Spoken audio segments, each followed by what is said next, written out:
Benvidas, benvidos ao Bar da Cantina. Corremos kilómetros, superamos obstáculos, canso por ti. Arenteiro.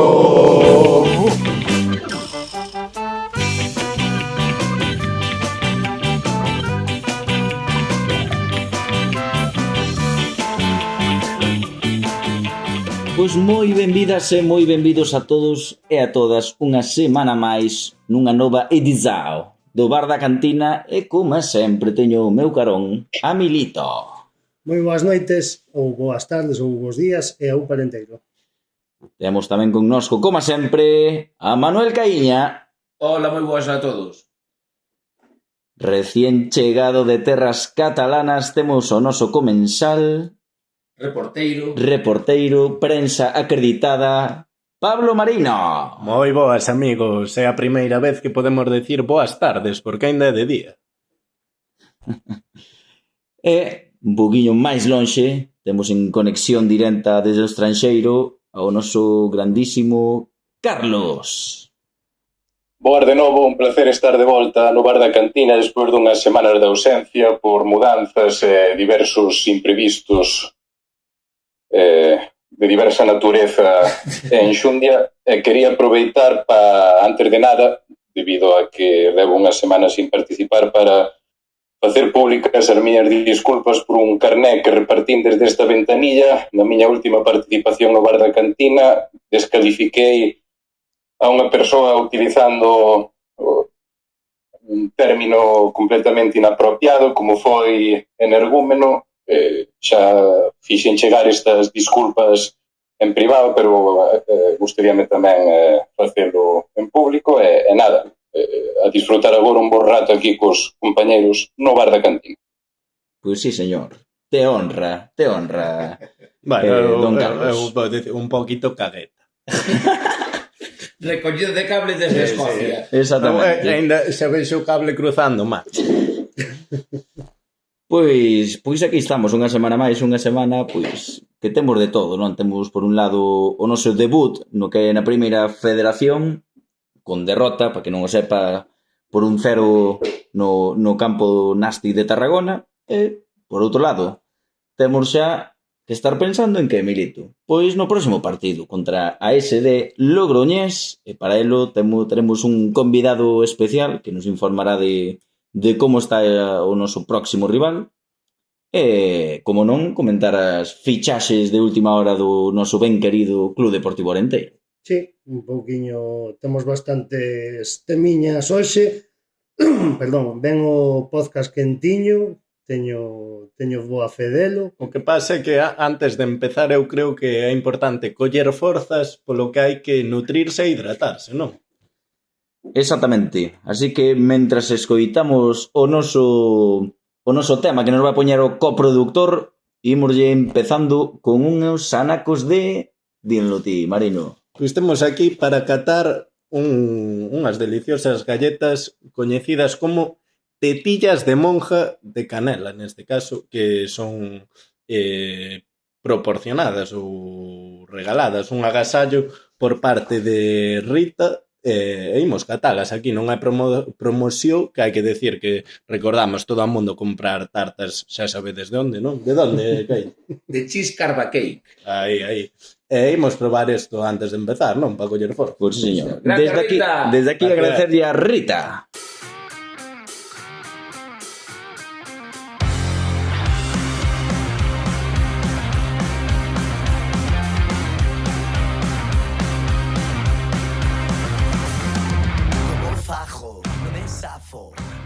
Que boas estaban. Pois como están estas pedazo tetillas de monja que nos deleitou Nunca mellor dito. Rita. Bocados de carne. A verdade é que só tiñan unha pega, non? Que sabían máis a canela que a tetilla. Facía falta algo para acompañadas. Sí, Un pouquiño de licor, non? Un licordiño. líquido, non digamos cal. Non será por potenciales patrocinadores desta vila de grandes licores, non? Sí, bueno, pensaba que eso a verdade, tamén animamos aos monasterios a... Isto non vai por aquí. No, pero están ben boas, están ben boas. Están ben boas. Moitas gracias, Rita. E as galletas tamén están boas.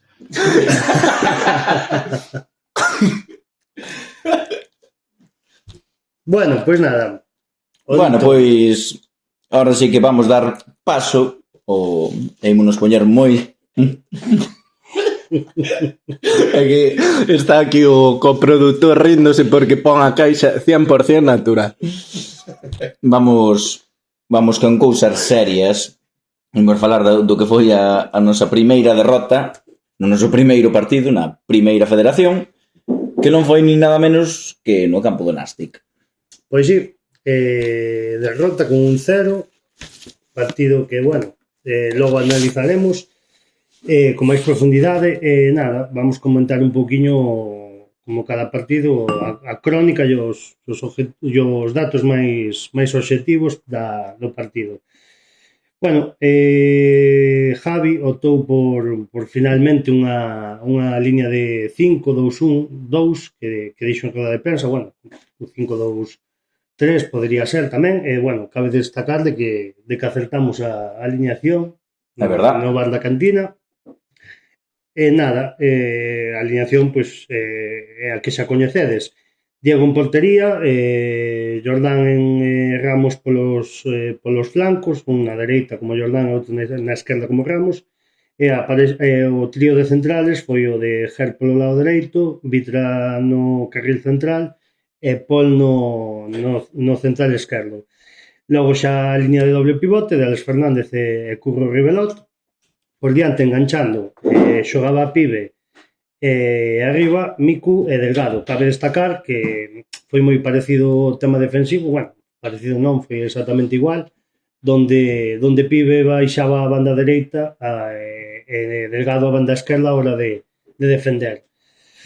Nada, comentar que o gol chegou moi cedo, como todos sabedes, minuto 3 de partido, gol do central do Nástic, según dan as estadísticas oficiales. A mí ainda non me quedou claro se a peina Iger ou non. Bueno, de todas formas, independientemente deso, que é na rede verde, e aí foi o 1-0. Con ese resultado chegamos ao descanso. Neste mesmo non se produciron trocos por ningún dos dous equipos, e xa no minuto 65 foi cando chegou o primeiro troco dos verdes. Entrou Tiago, saliu Iván Ramos, e aquí Javi foi onde fixo o cambio de debuxo a 4-2-3-1. Aí reaxustou con Bueso no lateral esquerdo, mantivo un pouco o doble pivote que tiña, e na liña de tres mediapuntas pois xogaron o Flaco Delgado, Pibe e que me falta aquí, Tiago, que foi o que entrou no campo, e arriba Miku. Logo no minuto 75 entrou Marquitos por Alex Fernández, este foise a banda esquerda e Tiago baixou o centro do campo, e no minuto 81 finalizamos os cambios co doble troco no que entrou Javi Oviedo e Manín, e saliron Pol Bueso e Juan Delgado. Neste momento o Germán acabou de lateral esquerdo o partido e bueno, pois Manín en punta de ataque acompañando a Miku, perdón. E así acabou o partido no minuto, bueno, non sei cantos añadiu, 3 de desconto, me parece que foron, chegamos hasta no minuto 93 e aí acabou co resultado dun 0, non é, Marino? Sí, xa que ven ali o partido, pues, unhas pequenas valoracións de como vin no campo, despois xa comentades si coincidides, non? No que vistes na pantalla. Que tal a previa? Nada, pues mira, vou empezar así que a previa vai antes do partido. O primeiro darlle as grazas ali a xente coa que coincidimos do Nástic, porque todo xente moi agradable, acolledora, invitounos ali a miña tía unhas cuantas cañas, e lle dixemos que estaban máis que convidados tamén a vir ao Carballiño, onde os invitaríamos nós. Eso, xente moi agradable que, como vos comentaba ahora fora de micro, quero destacar para que se vexa que ao final vai collendo repercusión isto do bar da cantina, porque me chamou moito a atención que comentaban que non é que só escoitaran o podcast da semana pasada para informarse un pouco, buscar o nome de Arenteiro, sino que algún xa levaba 3 ou 4 semanas escoitando podcast desde pouco despois de sortearse o calendario para informarse. O buscar o nome de Arenteiro era a información que atopaba. Entón, eso moi ben, non? Sí. Enorgullécenos. Comentaban que ali no estadio era só comidilla ali, non? Sí.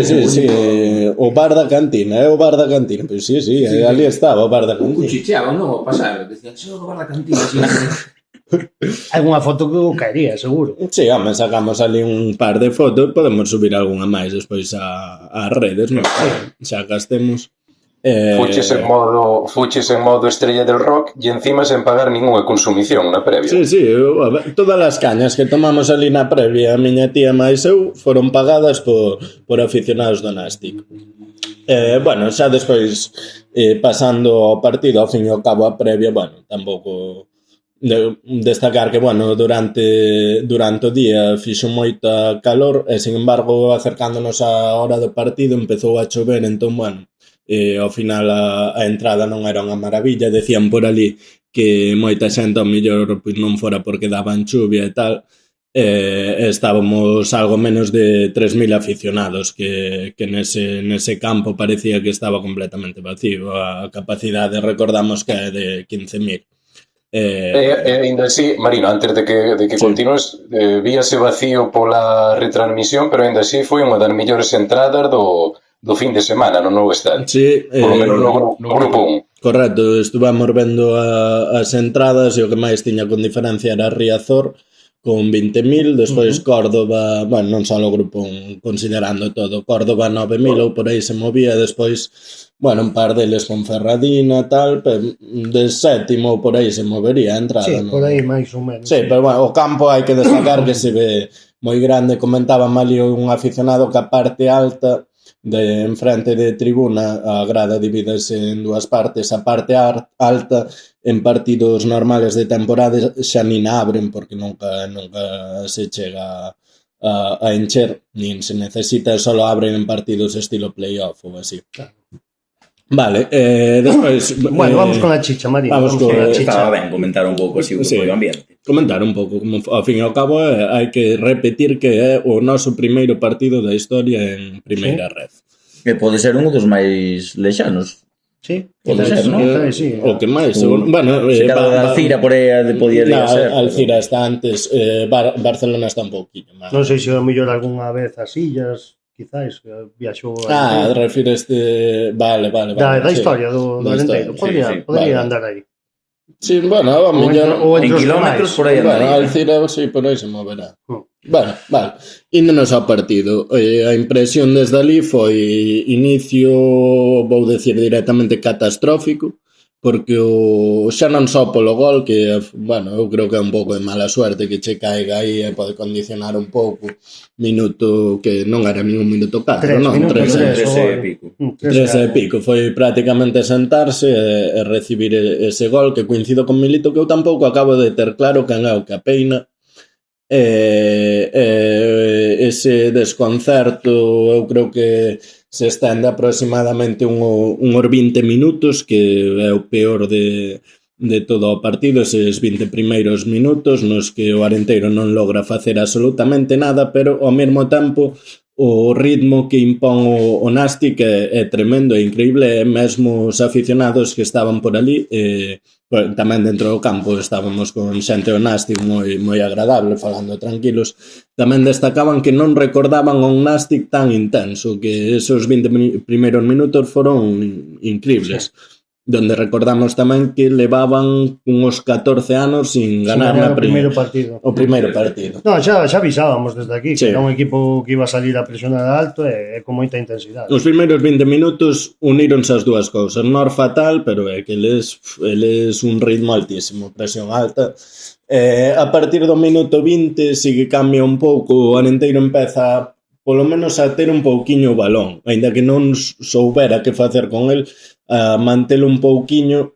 Aquí sí que querería, criticar ou decir que ao fin e ao cabo non foi a a decisión máis acertada ao plan de xogo, porque a defensa de 5 creo que nos condena bastante, é que o plan de xogo do Arenteiro, unha vez empezou a ter un pouco o balón, basouse en balón a defensa, que a defensa non dise contactado co centro do campo, que creo que estivo fatal. Creo que o partido de Aller foi malísimo, que estuvo completamente perdido ao largo de todos os minutos que xogou, e que Curro, aínda que non estivo perdido, sí que creo que estivo impreciso, é dicir, creo que non houbo centro do campo, e polo tanto a presión do Nastic chegaba, a defensa tiña que devolverlle o balón a Diego, pelotazo de Diego, principalmente buscando a Miku. Miku baixou bastantes balós, pero non conseguiu pasarlle o balón. Sí, asociarse, correcto. Asociarse cun compañeiro. Entón, ao fin e ao cabo, era o mesmo. Así, durante varios minutos, varias chegadas do Nastic. Despois, na segunda parte, ao fin e ao cabo, xa resumiu os cambios Milito, tampouco vou entrar neso. Vou incidir solo un pouco para non facerme pesado co análisis, en que o máis positivo, o mellor, tamén o anticipábamos un pouco a semana pasada, a peza diferencial viuse que foi Marquitos. Os minutos que xogou, cada vez que recibiu o balón, a impresión era que era un xogador completamente diferente ao resto, baixando balós, encarándose, indo hacia fora, poñendo centros, asociándose cos compañeiros, dando sensación de peligro. E por eso, unha das conclusións que eu saco deste partido é que para min Marquitos ten que ser máis que titular no Club Deportivo Arenteiro. Despois, tuvamos aí un par de acercamentos, esa falta na frontal que, bueno, evidentemente parece unha decisión errónea que tirase Jordán, tendo a Pibe, por exemplo, no campo. Tamén decir que Pibe, que para min é o outro xogador que ten que dar ese paso adiante xunto con Marquitos en canto a destacar co balón nos pés, encarar, buscar espazos, e non o diu. O outro día para min tamén desaparecido.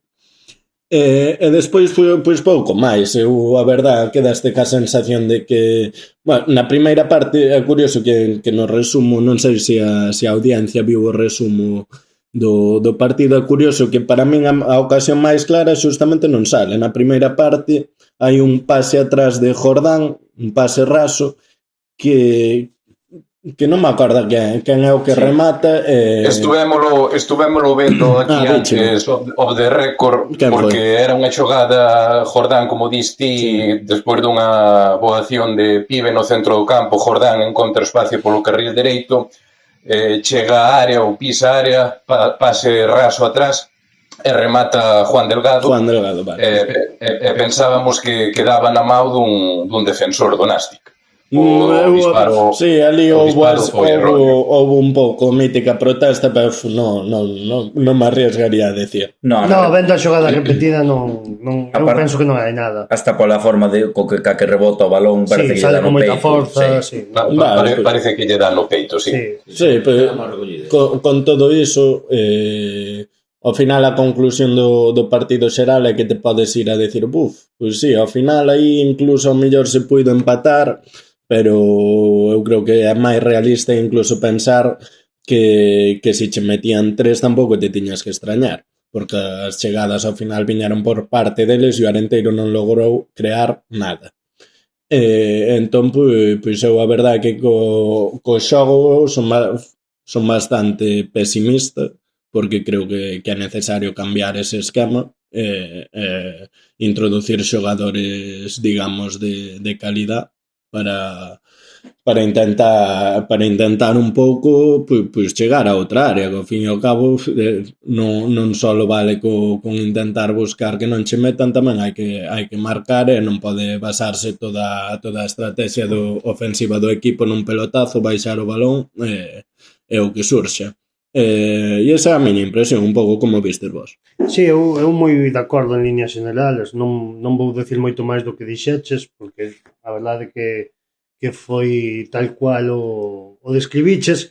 Es decir, que con esa ocasión de Juan Delgado que mencionabades con anterioridade, foi onde aí empezou un pouquiño a sacudirse esa presión, onde o Arenteiro dixo, bueno, pois pues estou aquí, non? En que minuto foi? Minuto 18, 19, máis ou menos, que foi aí, a partir de aí donde parece ser que con esa ocasión quizás o Nasti dixo, bueno, esta xente pois parece que sabe xogar, non? Porque foi unha xogada moi ben trentada desde atrás, unha boa incorporación de Jordan, e a verdade que se veía que podíamos salir un pouquiño da presión do Nasti. Aí solo, eu creo que ademais de todo eso, solo, o sea, para darlle o mérito ao Nasti, non que solo, non que solo fose de mérito do Arenteiro, que o ritmo que impuxeron ao principio era imposible mantelo 90 minutos. Sí, non, evidentemente. Son equipos moi fortes, equipos que van a estar arriba, que se che salen sobre todo na súa casa con ese ritmo, é moi complicado paralos e seguirlles ese ritmo. Eu creo que sí, estou de acordo con vos, e sobre todo na xogada esta que comentabades que non salía no resumen, pero para min é quizáis a xogada máis digamos... Na que máis cerca estuvamos de marcar foi eso. Sí, porque é un balón prácticamente ao punto de penalti no que Juan Delgado está solo e ten, o sea, está a máis ou menos a altura do penalti con dous xogadores diantes, pero que dous defensores diantes que teñen, o sea, que están deixando o hueco da portería. Lamentablemente o disparo foi directo a un dos xogadores, pero para min foi a ocasión máis clara do Arenteiro. Sí, logo tuvemos unha similar na segunda parte que acabou tamén con un mal tiro como na primeira ocasión de Curro ás nubes. Sí, pero ese xa, digamos, en segunda acción. Sí, claro, en segunda acción, me refiero que... Esa xogada foi peligrosa, o que pasa que non se deu finalizado. Sí, rematou un noso, pero que pasa que había máis... Non sei se sería Pibe. Sí, Pibe debía de... Bueno, sei que foi desde a banda izquierda, outra vez balón atrás, que na primeira xogada, e na segunda xa rematou. Sí, na primeira foi un remate moi similar ao Juan Delgado, que pasa que había moita máis xente acumulada do Nasti dentro da área. Non había tanto espacio como para rematar solo, e tamén acabou con unha xogada no rexeite que chegou Curro ao borde da área e tamén non estuvo acertado co disparo, pero bueno, é que non teño moito máis que añadir. Sí que é certo que a entrada de Marquitos, estou contigo que foi determinante, porque é un xogador diferente, non hai máis que velo controlar o balón, pasar, regatear. Xa se te pasa eso, como controla o balón, xa dixo, hostia, Eu penso que as ocasións do Arenteiro foron un fiel reflexo de que somos un equipo que chega ben por bandas, que necesitamos ao final crear esa superioridade, o millor, de lateral extremo e poder chegar para crear ocasións, e penso que cando teñamos os xogadores suficientes e cando de verdade apostemos por un esquema un pouquiño máis valiente, penso que podemos crear moitas ocasións. Bueno, sí que parece ao final que hai que co que hai arriba hai que intentar pasar esa defensa de 4 para despois ter posicións. Entonces, vou vos propoñer a quen destacaría desde o equipo? Bueno, antes deso non sei se Caíña o mellor... No, realmente en canto a crónica está bastante ben resumida, moi poucas ocasións que levarnos a boca para comentar, pero do que se tira deste ou das conclusións que podemos sacar realmente son máis preguntas, non? Se o motivo polo que o Arenteiro sacudiu ese dominio inicial foron os cambios de esquema ou a entrada de Marquitos no campo, ou foi máis cousa do cronómetro, se o Nasti, despois de haber feito durante 75 minutos, andou ampliada a ventaxe con ese resultado tan corto, chegas aos últimos minutos do partido con esa ventaxa mínima, se eles por empuxo de Arenteiro ou por eles por querer agradar un pouco a roupa se dieron un paso atrás, esa é unha das preguntas, non?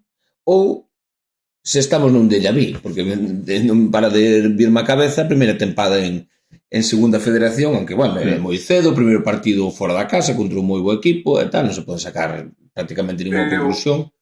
Entón a pregunta é se xa volvemos á polémica do cambio de esquema, como se diu aquel primer ano en segunda federación con Fran Justo.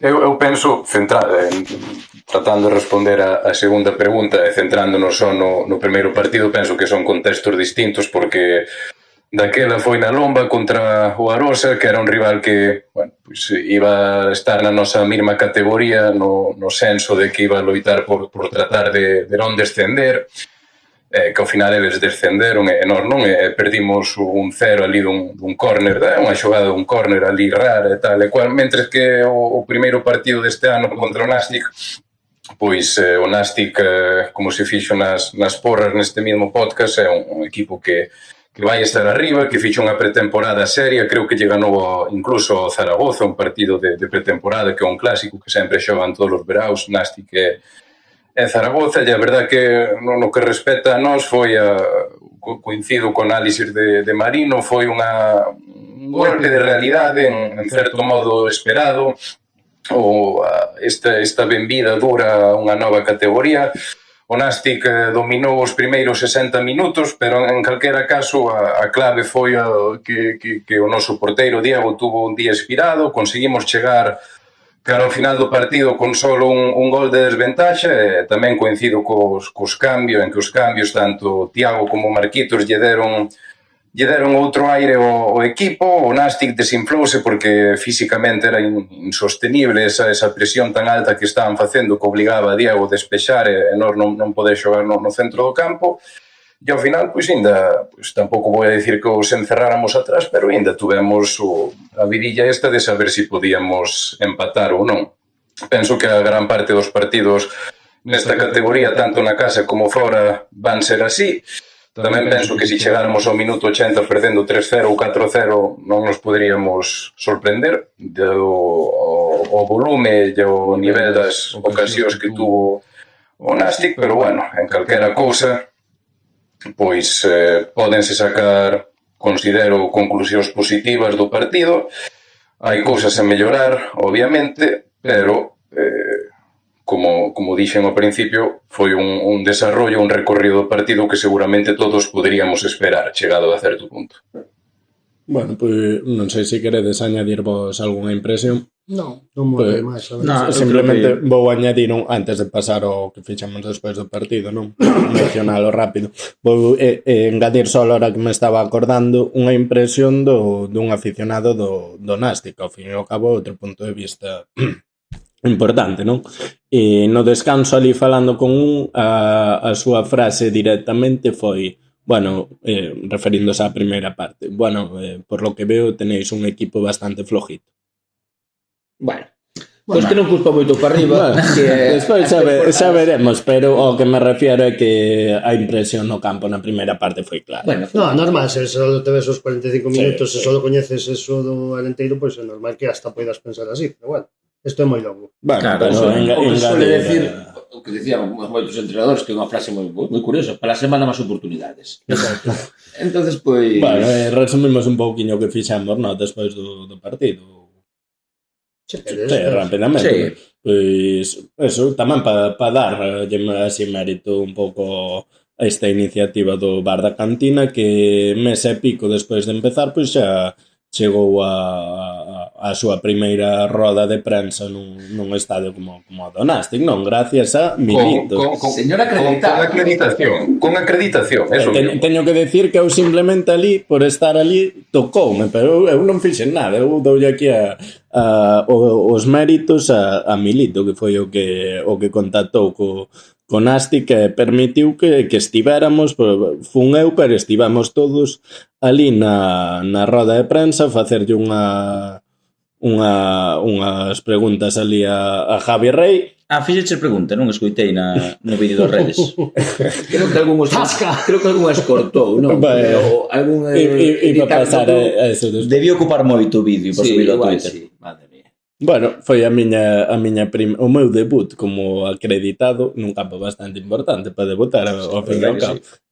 Foi bastante imprevisto, salín ali un momento e cando entrei de repente xa presentaron como, bueno, empieza la rueda de prensa la prensa visitante, diron un micrófono, eu non tiña pregunta preparada, preguntei ali o mítica pregunta de impresións, así un pouco cambios que se viron e tal, pero bueno, eu creo que salimos ben do paso, iremos mellorando, esperamos ter representación tamén, así como spoiler, esperamos ter representación no seguinte partido fora da casa tamén, Contra Osasuna B. Contra Osasuna B, correcto. En Tajonar.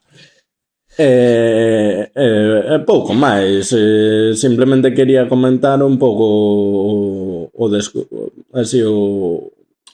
desconcerto que houbo ali neses minutos, non?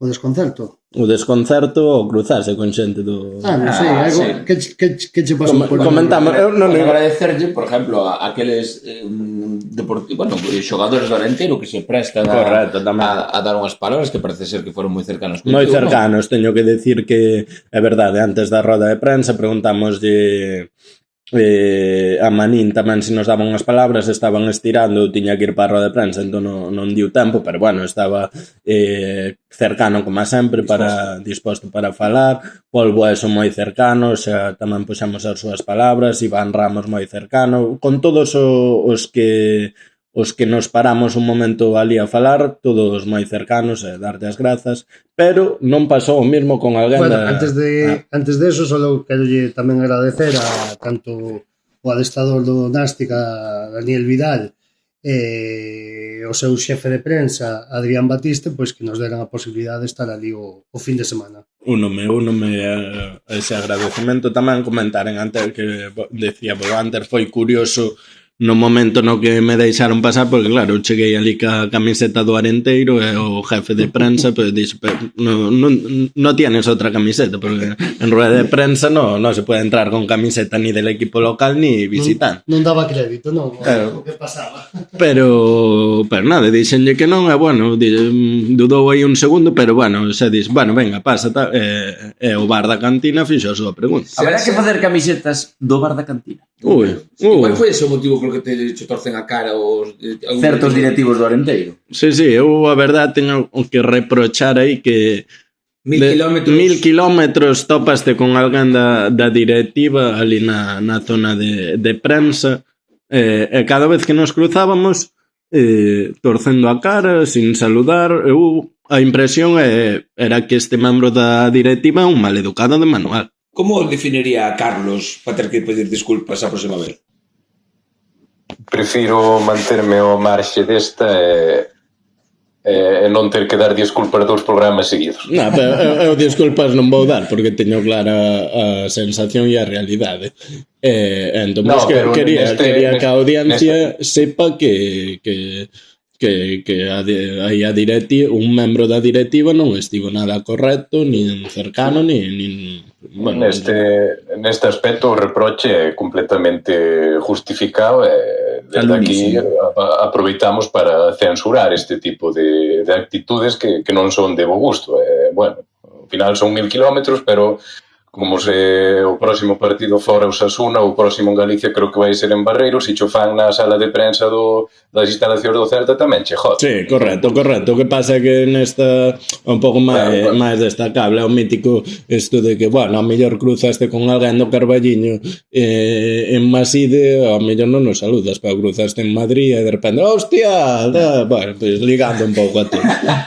Mira, eu solo para acabar a miña intervención sobre o tema do Nástic e todo o demais, eu só quero deixar claro sobre isto que o Arenteiro é dos socios e da afición en Carballiño, en Tarragona, en Vigo, Irún ou donde sexa. Eso ten que quedar claro. A ver se entenden. Bueno, eso é que imos loitar. Exactamente.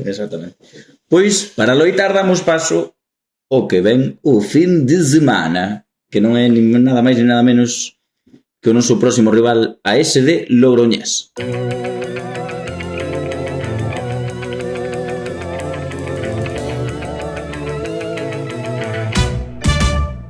Pois sí, o domingo recibimos a AS Logroñés, equipo que conseguiu ser un dos 8 equipos que ganou na primeira xornada, precisamente na casa contra o Barcelona B, con gol de Jordi Escobar, un xoven dianteiro que acaban de fichar, e que o teremos na casa o próximo domingo As 8:30, non? As 8:30 da tarde-noite, digamos, non? Da tarde, máis ben.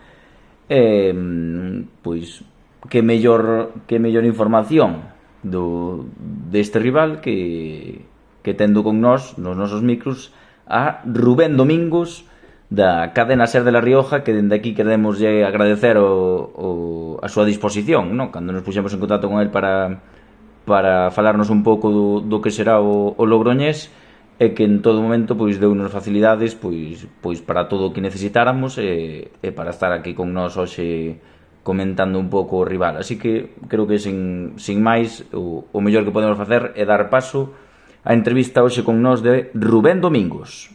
Pues nada, muy buenas tardes a todo el mundo. Estamos muy agradecidos de tener hoy con nosotros a Rubén Domingos, que es la persona que cubre los partidos de la SD Logroñés en Logroño, en la cadena SER. Y nada, primero queremos agradecerte tu presencia aquí en O Bar La Cantina. Y para empezar con esta charla, me gustaría que nos hicieras una pequeña presentación de lo que es la Sociedad Deportiva Logroñés como institución, club y el sentimiento un poco de sus socios. Bueno, lo primero, gracias a vosotros por la invitación. Y enhorabuena por la iniciativa y bueno, pues ojalá poco a poco la gente del Club Deportivo Arenteiro se sume, ¿no?, a esta iniciativa. Pues tenemos un partido muy bonito, de esos de Primera Federación que recuerdan a la antigua Segunda División B de toda la vida, porque desde fuera, al menos desde Logroño, se ve a un club humilde como parece ser el Club Deportivo Arenteiro, y la Sociedad Deportiva Logroñés no está muy lejos de lo que puede ser la Segunda División B de toda la vida. Recordaréis seguro al Club Deportivo Logroñés, al Logroñés de toda la vida. Después de su desaparición, en el año 2009 nacen tanto la Sociedad Deportiva Logroñés como la Unión Deportiva Logroñés. Lo hacen el mismo día, muy curioso, el 4 de junio del año 2009, los dos para honrar la memoria del Club Deportivo Logroñés. La Sociedad Deportiva Logroñés empieza a competir en la categoría más baja que existe en La Rioja.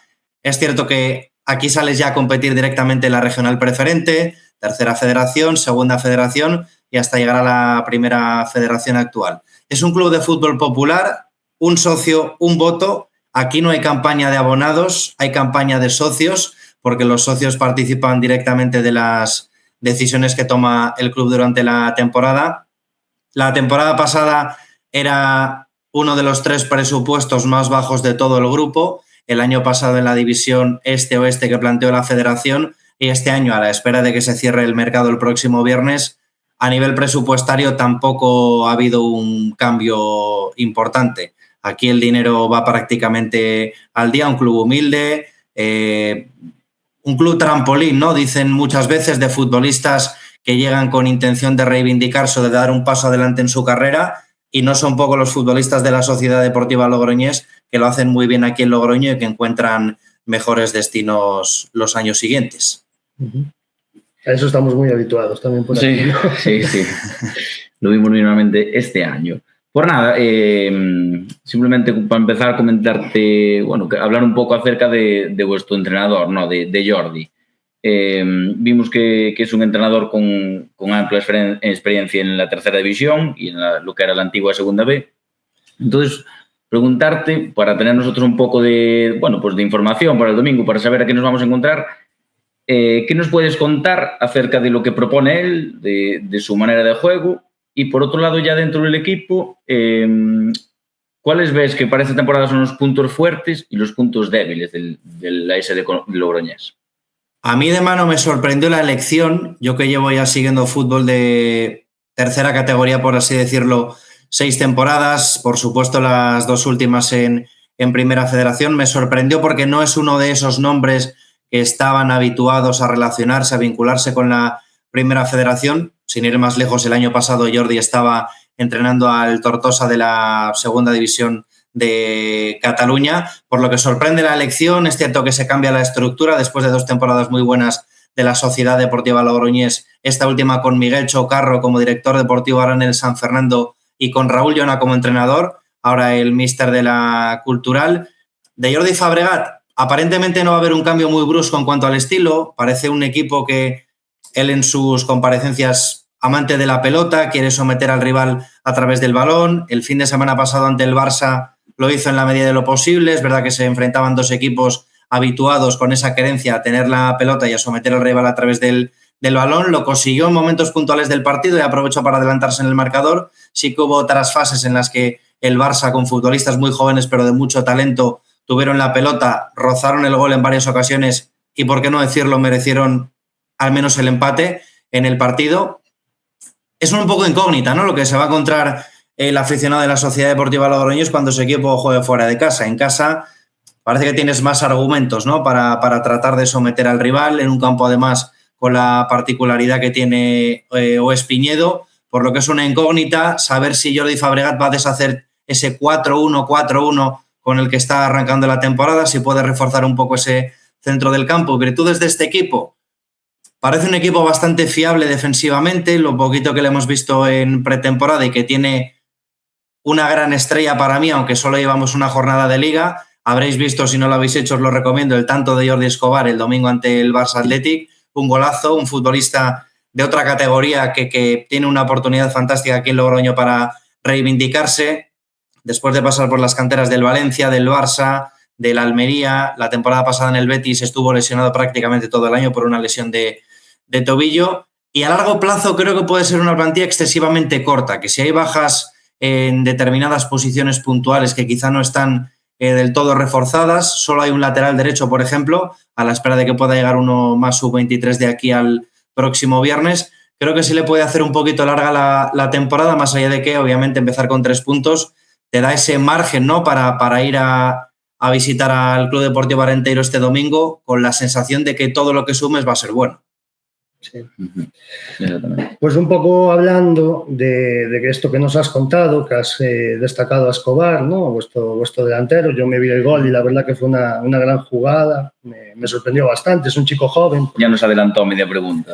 21 años tiene, sí. 21 añitos, no. Bueno, un poco para nuestros oyentes, tanto los que van a estar el domingo en Espiñedo como para los que no pueden estar o lo van a seguir por la tele, nos gustaría un poco que nos destacaras algún hombre por línea de esta Sociedad Deportiva Logroñés. Pues mira, en portería tenemos a Ander Iru, que puede que os suene porque era el tercer portero la temporada pasada del Athletic Club de Bilbao. Es cierto que no participó en ningún partido oficial.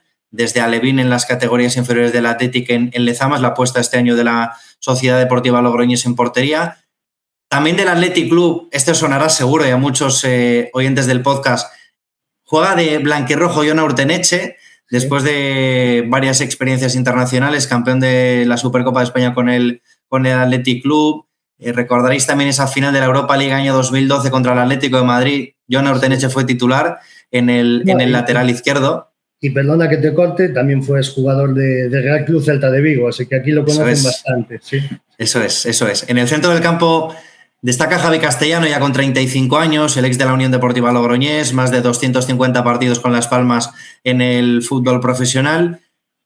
Puede que se quede un poquito corto el equipo en las bandas. A priori va a ser Rubio en la parte izquierda, el ex del Alcoyano, y Toni García, mítico también jugador de la Segunda División B, ex de la Valona, por ejemplo, el último equipo, con Jordi Escobar en punta. La duda también, cuando me toque escribir la previa del fin de semana, si puede haber, como digo, reforzar un poquito, ¿no?, el centro del campo, con Dani Garrido, con el logroñés ex de la Real B también por dentro, pero sobre todo uno por línea, Jon Urteneche en defensa, Javi Castellano más veterano como único pivote en ese 4-1-4-1 y Jordi Escobar en punta.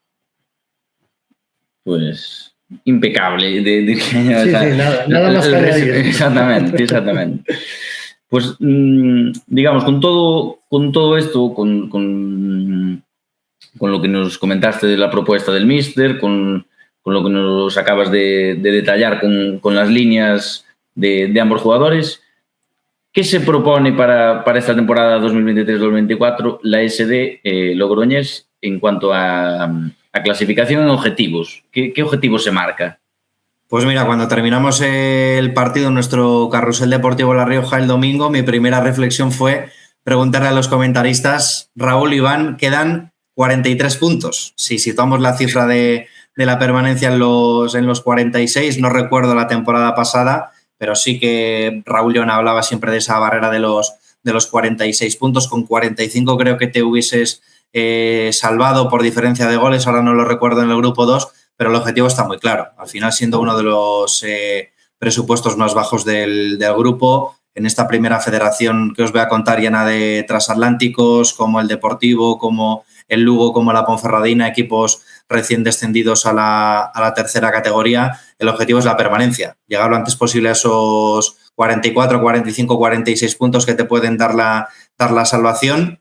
Mucho debe cambiar el modelo del club para no afirmar que quizá estén en el techo deportivo en esta primera federación, y tenemos que tener en cuenta que bajan 5 equipos. Son 20, bajan 5, uno de cada 4 se va a ir al pozo, por lo que va a ser complicado mantener la categoría, seguro, y da la sensación de que en este grupo 1, más allá de que pueda haber equipos predestinados a estar en la parte alta o en la zona media, da la sensación de que la zona media, zona baja se va a decidir como el año pasado por detalles. Sí, yo creo que sí, porque es un grupo que va a estar muy igualado y tiene pinta. Ya las últimas 2 temporadas, en algunos de los grupos al menos, siempre ha habido varios equipos que se la han jugado en la última jornada. Bueno, queremos contarte, que ya lo hablamos fuera de cámaras, que esta es la segunda ocasión en menos de 2 años que la SD Logroñés visita Espiñedo.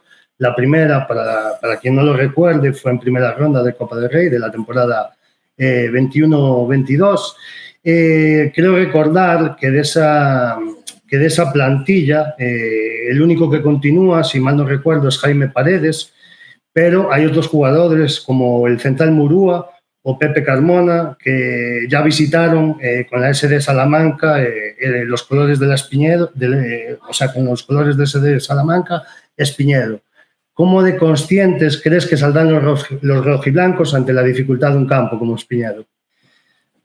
Pues parece un partido un tanto trampa, ¿no? No solo por el primer resultado del Arenteiro, porque bueno, yo creo que ahí soy consciente, ¿no? de que gran parte de la salvación pasa por hacerse fuerte en casa y sumar de 3. Evidentemente, estamos hablando de la jornada 2, pero parece un duelo directo, ¿no? Entre 2 equipos que van a luchar por la salvación. Es cierto que Jaime Paredes lleva 7 años en Logroño, 4 de ellos en la Unión Deportiva Logroñés, pasó por el Sanse y ahora ha vuelto a la Sociedad Deportiva Logroñés, ya tercera temporada, capitán, por supuesto el de Leganés, el madrileño. De Javier Murúa es cierto que tuvo un papel residual el año pasado en el Amorebieta, que finalmente asciende a segunda división, y Pepe Carmona sí, de hecho, Pepe tiene una historia bonita, que es el máximo goleador de la historia del Club Deportivo Guijuelo en Copa del Rey. Y bueno, pues ¿qué os voy a contar, ¿no? de lo que le dio el año pasado la Copa del Rey al Arenteiro con Fran Justo. Le vi el otro día aquí cerquita en La Guardia, en un amistoso contra la Unión Deportiva Logroñés.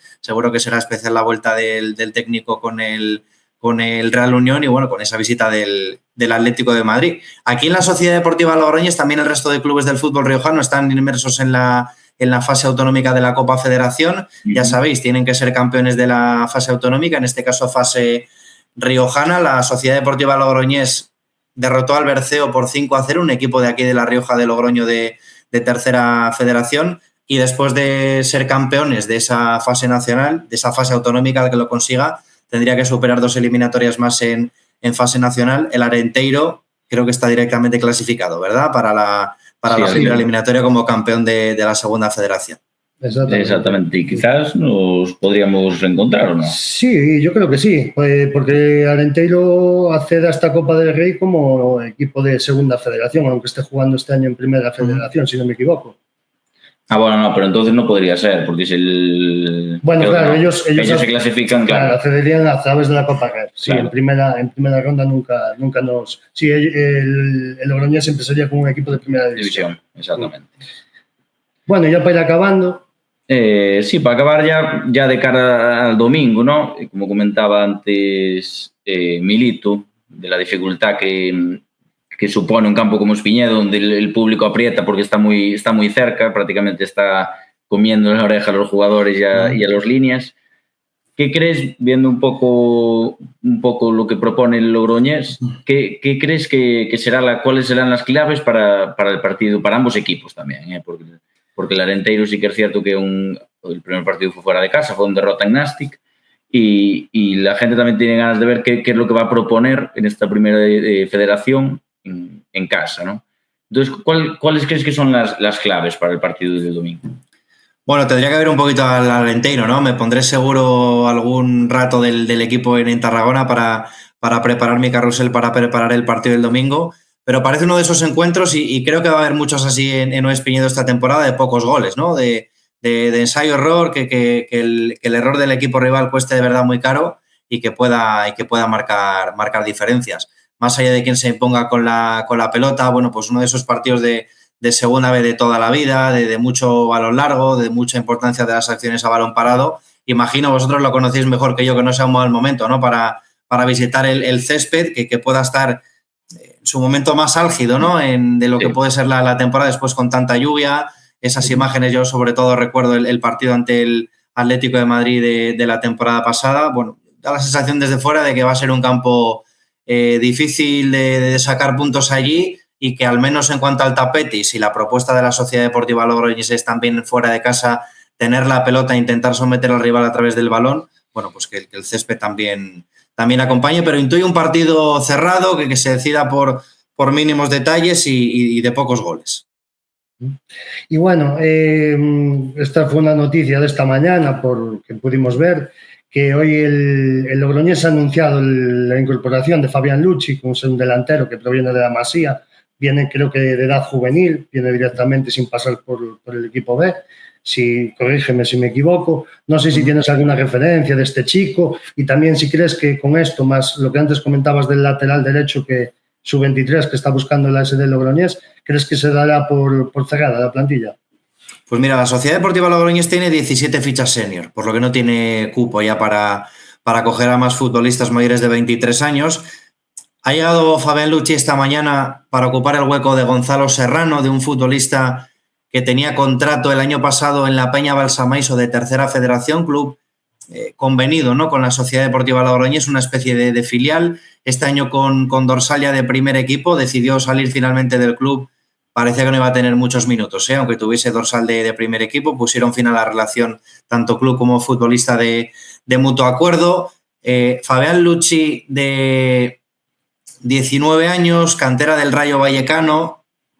Dato importante porque el nuevo director deportivo de la Sociedad Deportiva Logroñés fue responsable de la cantera del Rayo, por lo que le conoce bien de esa etapa rayista. Las últimas 3 temporadas en la cantera del Barça, en la Masía. El año pasado, decíais bien, en el Juvenil A. Parece que puede llegar un poco justito. No sé si para completar una convocatoria que pueda ser ya parte importante en el partido del domingo. Y con la llegada de Fabián solo tiene 3 futbolistas sub-23. La Sociedad Deportiva Logroñés. Adrián Tres Palacios, Jordi Escobar y el propio Fabián Lucci, por lo que yo sí creo que debería reforzarse con un lateral derecho sub-23. Ahí solo tiene a Gesan Elosei. Me decían desde el club que no lo descartan para nada, porque para nada no reforzarse, porque sí que tiene otros comodines como el propio Tres Palacios o Javier Muro, que también podría actuar en esa demarcación, pero yo lo veo un poco escaso. De todas formas, como se suele decir, orejas tiesas hasta el viernes, por lo que pueda pasar. Yo sí creo que debería llegar un lateral derecho, y sé que el club lo está buscando, pero tampoco va a hacer locuras, y evidentemente, como digo, tendría que ser sub-23 porque no tiene más licencia senior. Bueno, y ya para finalizar, lo que queremos que hagas es la porra de la clasificación final porra do bar. Exactamente, la porra do bar La Cantina. Pues mira, creo que es verdad que este discurso podría valer, ¿no?, para las temporadas anteriores, pero por masa social, por técnico, por plantilla, y porque yo creo que ya le va tocando, creo que el campeón del grupo 1 va a ser el Deportivo de La Coruña. En el playoff he puesto como segundo al Barça. Me gustó mucho el domingo en Las Gaunas, y creo que va a ser un equipo muy difícil de vencer, más allá de esa complejidad de que varios futbolistas fueron convocados con el primer equipo. Tercera, la Cultural, creo que le toca, que ha fichado a un grandísimo entrenador al que conozco bien de la Sociedad Deportiva Logroñés, y por cómo se ha reforzado le tengo sobre todo mucha fe a Raúl Llona. Creo que la Cultural puede terminar tercera. Cuarta, he puesto a la Ponferradina de Íñigo Vélez de Mendizábal. Como recién descendido creo que lo puede hacer bien, y les he puesto en este caso en cuarta posición. Y quinto, para cerrar el playoff, el Nastic de Tarragona. No sé qué os pareció a vosotros el fin de semana pasado ante el Arenteiro. me he cargado al Lugo. Es cierto que siempre hay una sorpresa negativa y creo que puede ser el Lugo, sí. No sé muy bien por qué, que focalizando todo en el noroeste, en este caso de España, más allá del Barça Athletic y del Nastic. No sé qué os pareció, chicos, el Nastic en primera persona. A mí me pareció un equipo que sabe a lo que juega, es decir, es un equipo muy directo, que presiona muy arriba, la verdad me sorprendió sobre todo la primera media hora del Arenteiro, ya también por demérito del Arenteiro, pero por mérito hay que decir del Nastic de Tarragona. El Arenteiro no dio trenzado 3 pases seguidos y es un equipo que sabe a lo que juega muy directo y que creo que tiene muy buenos jugadores, tiene bastante gol tanto en los extremos como es el Jaume Jardí y un jugador que el año pasado pues al final destacó mucho en el Racing de Ferrol y me parece que va a ser un equipo a tener en cuenta. Sí, de hecho hicimos la porra 4 de los tertulianos del podcast y creo que los 4 metimos al Nastic en playoff. Y luego en la parte de abajo, le tengo mucha fe, la verdad, a lo que puede hacer el Arenteiro, sobre todo en casa. Creo que evidentemente será cuestión de salvarse en la última o en la penúltima jornada, pero creo que se va a salvar, que es uno de los equipos recién ascendidos que va a permanecer en la categoría. Decimos sexto puesto al Tarazona, que perdió el fin de semana ante la Real B. Sí que conozco un poquito más de la plantilla, pero creo que puede ser uno de los candidatos al descenso. Decimos séptimo el Cornellá, que estuvo de un pelo el año pasado. Repite Gonzalo Riutor en el banquillo y también le he puesto en esa zona de descenso. 18º Rayo Majadahonda, que es un equipo que no hace tanto estuvo en el fútbol profesional, pero un poco venido a menos, ¿no? El proyecto de los majariegos en las últimas temporadas. 19º Sestao River, se ha ido Carlos Las Heras, director deportivo del ascenso ahora en la Unión Deportiva Logroñés, que tiene la misión de devolver al equipo riojano a la primera federación. Y cierro la tabla con el Teruel. Es cierto que con Toni Gabarre, uno de esos nombres también de mucha enjundia en la categoría las últimas temporadas. El año pasado no estuvo muy allá, en el Calahorra en la primera parte de la temporada, pero esos serían Tarazona, Cornellá, Rayo Majadahonda, Sestao River y el Club Deportivo Teruel. Pues aquí tenemos la apuesta de Rubén Domingos. Aquí está, parecida un poco a lo que propusimos nosotros. Sí. Yo sí que es cierto que también comenté lo que decías del Lugo. Creo que le va a pasar un poco lo que le pasó al Fuenlabrada al bajar a primera ref, que son equipos que, sobre todo por masa social, no tienen a lo mejor la fuerza que pueden tener equipos como el Depor, el Málaga, que está en el grupo 2, la Ponferradina, y que creo que el salto, porque al fin y al cabo en la primera ref ya casi es un nivel muy poco más bajo que en la segunda división, desde que se creó la nueva primera ref, y sí que yo creo que le va a costar mucho el adaptarse a la categoría, y sobre todo porque tienen muchos problemas extradeportivos, la afición no está contenta con el presidente, con la directiva, y yo creo que eso le va a acarrear bastantes problemas. De hecho, el salto entre la primera federación y el fútbol profesional cada vez es menor. Si no, hay que ver, ahí cerquita tenéis al Racing de Ferrol, con 7 de los primeros 9. Es cierto que yo recuerdo que la Cultural, yo soy de León, y la Cultural inició la temporada en segunda división con 10 de los primeros 15 puntos y después descendió. Tuvo 14 jornadas sin ganar. Pero lo está haciendo muy bien el Racing de Ferrol de Parralo, son 6 de 9 también para el Eldense, y bueno, da la sensación de que el salto cada vez es menor. Evidentemente, el año pasado, por ejemplo, no descendió ninguno de los 4 que ascendieron, por ahí estaban el Burgos, el Villarreal B, el Albacete, por lo que cada vez el salto es menor, ¿eh? Las plantillas se igualan, en esta primera federación hay equipos realmente buenos. Y sí, yo estoy muy de acuerdo, sube mucho el nivel. Sí, pienso que la Morevieta tampoco peleó aún en segunda, ganó un partido en 4-2, o sea que cada vez es mucho menor el salto. Bueno, pues nada, estamos contentísimos de pasar este rato tan ameno y tan agradable. Te agradecemos que te pasaras por nuestra cantina y que nos informaras de la manera que lo hiciste de lo que será nuestro próximo Rubel el domingo, la S de Logroñés. Bueno, gracias a vosotros. Invitamos también a los oyentes del podcast el partido de ida aquí y el partido de vuelta el viernes en Ser Deportivos La Rioja. Ahí os tendré, ahí estaréis para acercarnos, ¿no?, un poco a los oyentes de La Rioja sobre cómo es este Club Deportivo Arenteiro. Me habéis dicho que hay una peña, ¿no?, única del club, esa grada de animación. por lo que, bueno, pues será un partido, pase lo que pase durante la temporada, muy especial, porque no dejará de ser el primero de la historia del club en Primera Federación. Así que gracias a vosotros y os escucho el viernes en nuestro programa. Perfecto, pues muchas gracias, Rubén. Un abrazo fuerte, compañeros. Hasta luego, gracias. Pois escoitada esta grandísima entrevista con Rubén Domingos, de novo agradecerlle a súa disponibilidade, non? Para estar aquí. Pois eu creo que toca falar entonces un pouco, visto o que nos imos enfrentar, pois tocará falar do noso. Que vamos a propoñer? Non sei se queredes empezar a comentar, Merito, a ver, que como ves entonces o partido do domingo, que crees que ten que propoñer o Arenteiro? A ver, como ve non o sei, pero que non o vai ver desde onde pensaba que iba a ver seguro. Eso seguro que non, por desgracia. Pero bueno, ese é outro tema a tratar. Sí. Nada, primeiro decir que a verdade que foi un placer estar con Domingos. Con Rubén. Aquí, sí, con Rubén Domingos, aquí no bar da Cantina. Foi unha charla moi interesante, descubrín cousas moi interesantes. A verdade que moi agradecidos de que estivera con nós. Antes de que pases, fago xa pregunta, non xa fixen a fora da antena para facela directamente aquí en antena. Eu quería saber como se che ocurriu esta entrevista, se xa o conocías, se o encontrache agora. Non o coñecía, simplemente outro día investigando un pouco en vista de que o seguinte partido iba a ser contra o SD Logroñés.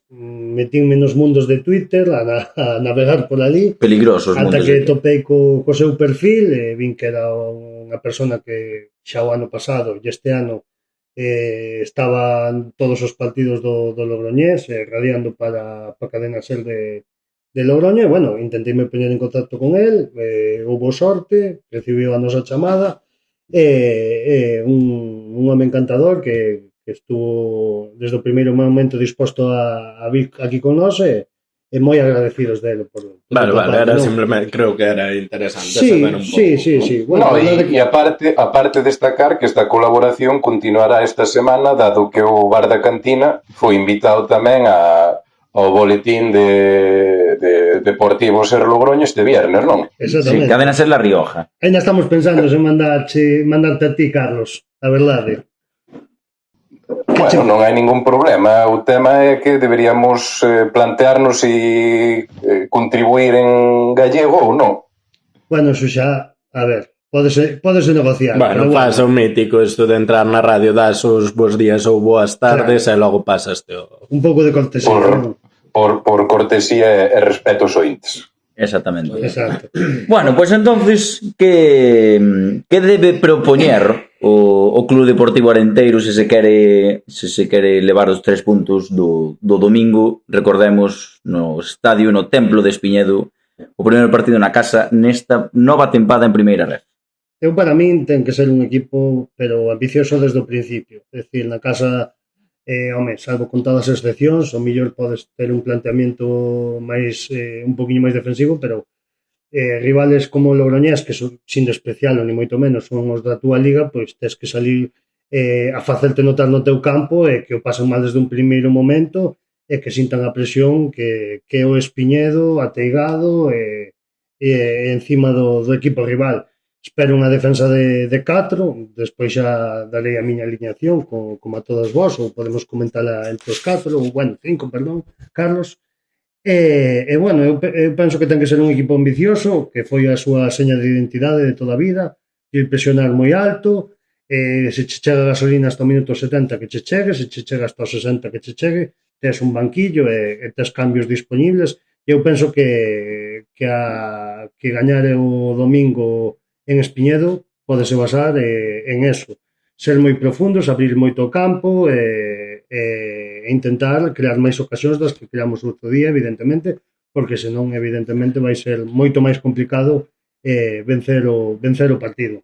Sí, eu creo que estou de acordo no que acabas de dicir. Eu creo que o Arenteiro xa enfocando máis a temporada, máis que este partido, eu creo que ten que ser moito máis valiente, ten que creerse moito máis que equipo temos, e que esta categoría está moito máis igualada do que creo que estamos pensando, salvo 2 equipos ou así que sí que están noutra dimensión. o resto en máis calidad, menos calidad, pero van a ser partidos moi igualados, e que o Arenteiro creo que ten que tomar unha decisión, o sea, bueno, digamos, unha decisión, eu creo que ten que ser moito máis valente xa dende a alineación, aparte porque creo que temos un equipo para selo, creo que temos un equipo para ser moito máis ofensivos que defensivos.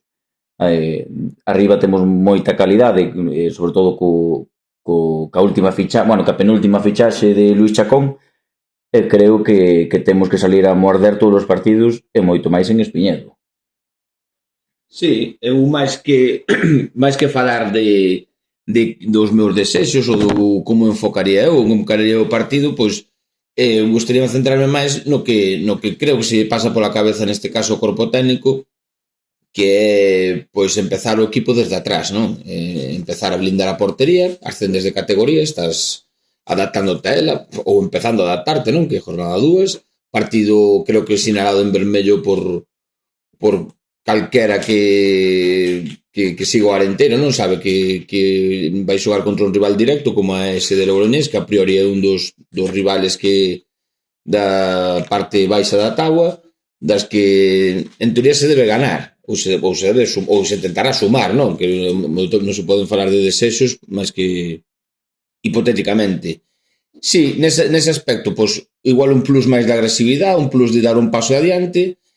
Xa ahora mismo, cando estamos grabando este podcast, xa foi a semana pasada, confirmamos os fichaxes de un lateral esquerdo que falaremos máis adiante, de Luís Chacón, como ben dixo Darío, e co apoio da grada, e se notade, estou dicindo en singular porque non vai haber grada supletoria.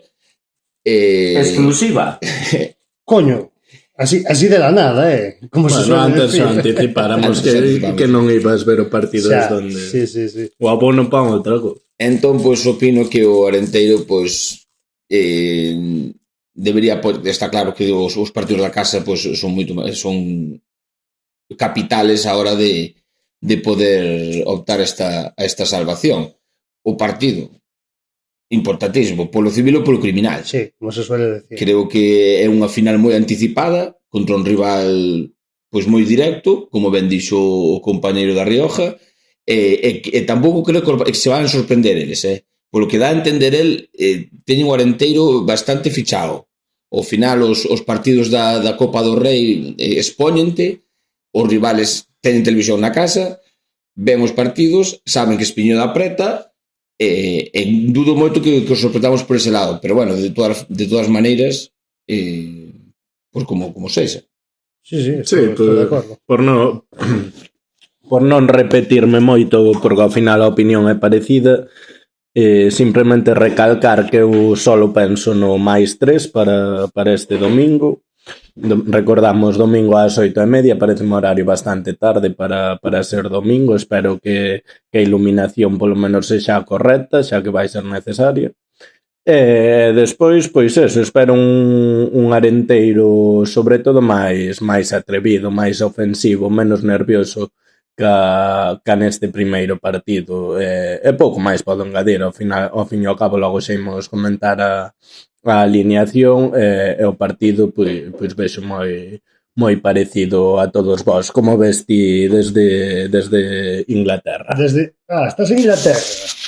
Sí, mudeime, xa non estou en Escocia, agora estou en, como dicía Napoleón Bonaparte ou Pérez Galdós, estou na capital da pérfida Albión, agora en Londres. Pois menos mal que se me adiantou o Marino, que iba a decir eu xusto adiantouse. Pero Marino preguntoume, para enlazar así de forma suave, que como vexo, vou dicir que espero que a miña perspectiva sexa mellor que a que vades ter vos o domingo no campo, porque eu non son optimista co tema da iluminación. Non sei como sairá eso de xogar o domingo ás 8:30 da tarde. No tocante ao puramente deportivo... Pensaba que ibas comentar aí tamén algo de crítica a como ibas ver referido á plataforma. Bueno, a plataforma non foi o peor que fixo Luís Rubiales esta semana, entón vamos deixar aí. No puramente deportivo, quizá o mellor resumo fixo Don Polvo e su Paradís no micrófono do bar da cantina, coas declaracións que lle deu a Pablo Marino, que chegou a conclusión de que obviamente Espiñedo ten que ser un fortín e que os rivais teñen que marchar do Carballiño sen ganas de volver. Entón, pois, coincido en que esa ten que ser a filosofía coa que salgan os nosos ao campo, un partido importantísimo, ainda que sexa xornada 2. Coincido plenamente coa tónica dos restos tertulianos, hai que sumar de 3 polo civil ou polo criminal, non só xa porque polo feito de que sean 3 puntos, sino polas posibles derivadas a futuro dun mal resultado aquí, no tema de, digamos, o calendario ao principio pode que sexa máis fácil que cara ao final da segunda volta, e tamén no tema de enganchar a afición na dinámica e nunha roda positiva para o equipo. Sí, que ao final perdes o partido domingo, poste xa con 6 puntos en baixo dun dos teus rivales a priori, casi pois podes decir que vale o difícil para gañar o Golaverás, e penso que é moi importante. Pero bueno. Sí, cada partido conta, ainda que estemos todavía en agosto, ou seja, a principios de septiembre, hai que ir ca filosofía de sumar de 3 e salir a morder cunha actitude completamente distinta a que se veu no novo estadio. Sí, porque o ASL de Logroña será, estou casi seguro, rival directo noso pola permanencia, e se cadra o partido do domingo ali por maio, junio, acordaste del, cando che falten os puntos, ben sexa por Golaverá ou porque a ASL de Logroña teña máis puntos que a nós.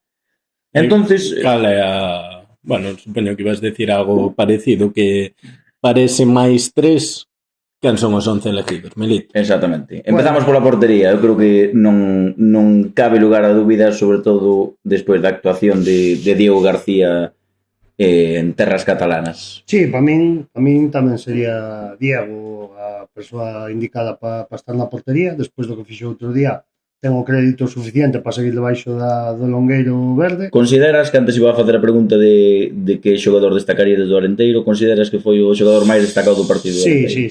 Para min sí, sin ningún tipo de dúbida. Para min o Diego en todo o partido e despois os 15 minutos de Marquinhos. Moi ben tamén Vitra no eixe da zaga, como mariscal. Sí. O sea, o que iba a preguntar antes eran os 3 destacados de Tarragona, diríades podíamos quedar Diego, Vitra e Marquinhos. Sí. Quizás sí. Vale, pois traballo feito. Entonces, ahora, na zaga, que propós para o domingo, Milito? Eu, pois como dixen, pois gustaríame ver esa liña de 4, que deu uns máis bons minutos que a liña de 5, o meu parecer. E para min, non sei que pensades vos, que a miña liña sería Germán de lateral dereito. Estou contigo, Milito. Ainda que Jordan fixo, para min... Bueno, te dá a liña inteira despois. Non, que vai dicir, estou contigo na liña porque vincha chuleta. Vale. Porque eu hasta escoitar o resto, a ver. E logo no centro da zaga se seguiría mantendo a parexa Vitra Pol. E no lateral esquerdo, pois daría a partida un novo fichaje que logo comentaremos un pouquiño máis do argentino Tommy Berardocci. Vale, opinamos por líneas ou da lenteira? Sí, por líneas. Por líneas eu hasta aí, tanto en portería como en defensa, vou decir que concordo, pero bueno, tamén concordo un pouco a cegas, porque ao fin e ao cabo o lateral esquerdo argentino nunca o vin xogar, e bueno, damoslle un voto de confianza, esperamos que cumpla tal que cumpla co que necesitamos ao fin e ao cabo, porque ao fin e ao cabo non tiñamos un home para esta posición, entón, bueno, vou confiar nesa liña, Milito. Confianza plena en Tomás Berardocci. ¡Aguante Newells! Sí, dicir que este fichaje ven da canteira de Newells Old Boys. Sí, eu creo que é un caso parecido un pouco da semana pasada, non? O que falamos, non? Tras lo visto na pretempada, fomos capaces de adiviñar o 11 de Javi, en función xa dos cambios e das alineacións que fixo e do que sacou o último día contra o Depor, pois todos podemos imaginar esta alineación. Eu só lle poño un asterisco, que eu No caso de que, porque ao final é un rapaz que vende dunha liga argentina, vende que ten outros tempos, igual entrenou de outra maneira, noutras semanas, con unhas cargas de traballo distintas, me imagino que o corpo técnico verá esta semana e en función das sensacións, pois igual optará por unha línea de 4 con un lateral esquerdo específico ou volveremos á línea de 5. Eu, particularmente, bueno, non sei, por un pouco das sensacións, dame que Javi vai seguir cada 5 na casa, ainda así. Bueno, en caso de que sea así, recordar, eu creo que ahora mesmo a Liga Argentina está, o sea, non o parón que hai aquí en verán, el ven de estar xogando ahora mesmo Liga, non? El de estar xogando, exactamente. Eles o parón falo no noso inverno. Exactamente. Que é o seu verán. Exactamente.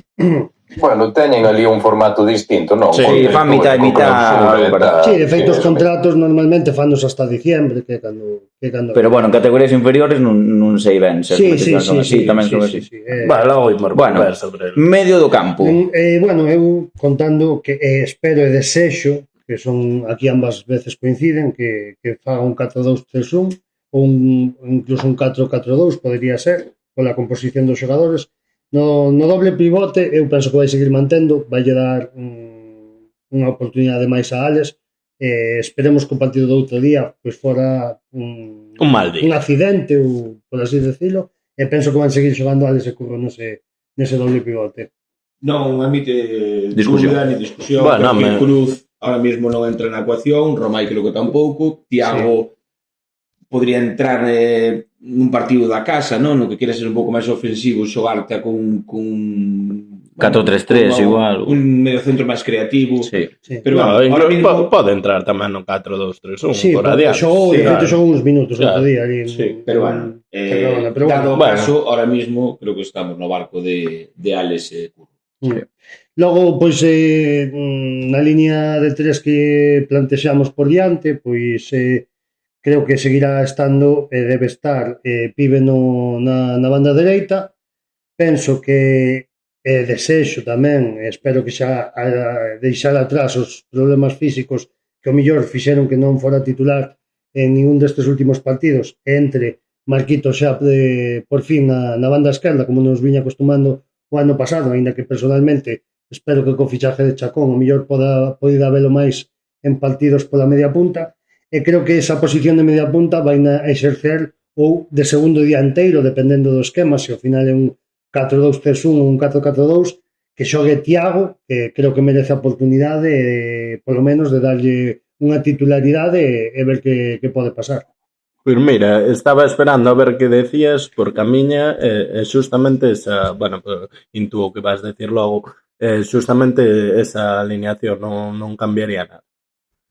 Eu teño as miñas dúbidas con respecto a Luis Chacón. Non sei. A banda izquierda, quizáis, sí. Non vai. Eu podo vos dicir casi un 99% que non vai ser da partida. Non? Non. Claro, aí teño as miñas dúbidas. Antes de que o diga, exclusiva. Non, máis que nada porque é un xogador que non vende facer pretemporada, ainda que ele estuvo facendo os seus entrenamientos e demais, que teria pues, un entrenador personal ou tería o que fose onde estuvera entrenando, pero faltalle seguramente ese ritmo que che dá a competición e os partidos, e penso que da partida non vai ser que teña minutos, posiblemente o mellor teña, pero da partida eu dubido moito que salga. Ante esa información entonces descartamos. Entonces era o que iba a decir eu, teño as miñas dúbidas con Luis Chacón na parte ofensiva por como viña da pretempada, e agora teño as miñas dúbidas de si Marquitos chega ao 100%, en ese caso eu creo que eu creo que a alineación é a que dixes ti. No caso de que Marquitos se cadra non este aínda para xogadas de inicio, creo que será Iván Ramos o que este nesa posición. E os outros dous igual, non? Sí, eu creo que un pibe, creo que indiscutible, na media punta eu creo que Thiago, e aparte teño moitas ganas de ver a Thiago aí. O sea que estades todos sacando do 11 a... Bueno, eu sempre o chamei de outra forma, pero a verdade é que por ahora máis flaco que a Pichichi Delgado. Sí, de momento... No, porque... Dime, Carlos, di. No, eu só quería dicir que eu non o saco de 11 porque Milito de momento dixo 10 xogadores, para min arriba para el gol, mi opción é Juan Delgado. Bueno, pois eu penso que aí vas te quedar só.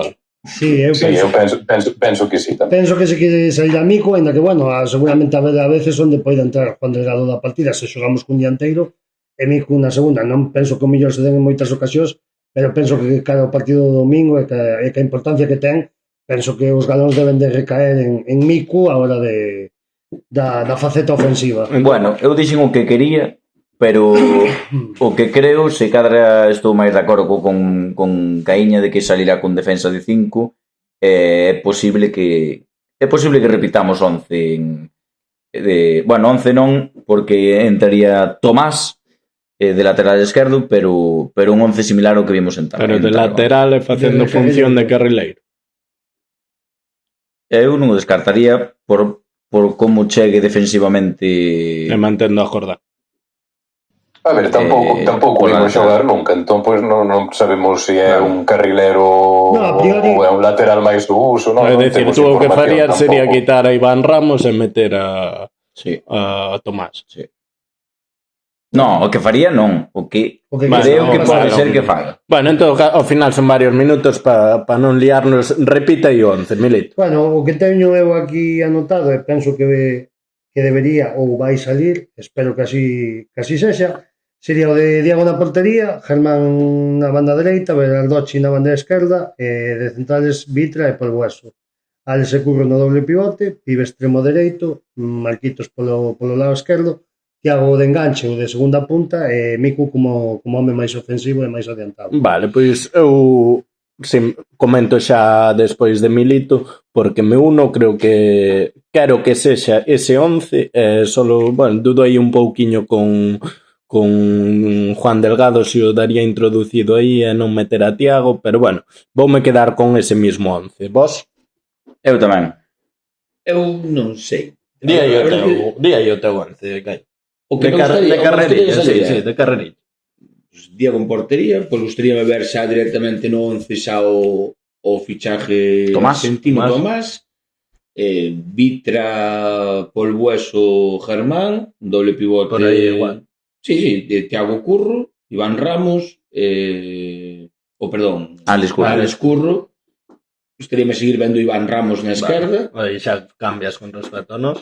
Non, eu cambiaría o Juan Delgado, sentaría, pero sumaría un xogador máis ao medio do campo, outro enganche, que ben pode ser Pibe ou pode ser outro xogador de banda, o que escollede eu. Non, e arriba amigos. Bueno, faltaría un.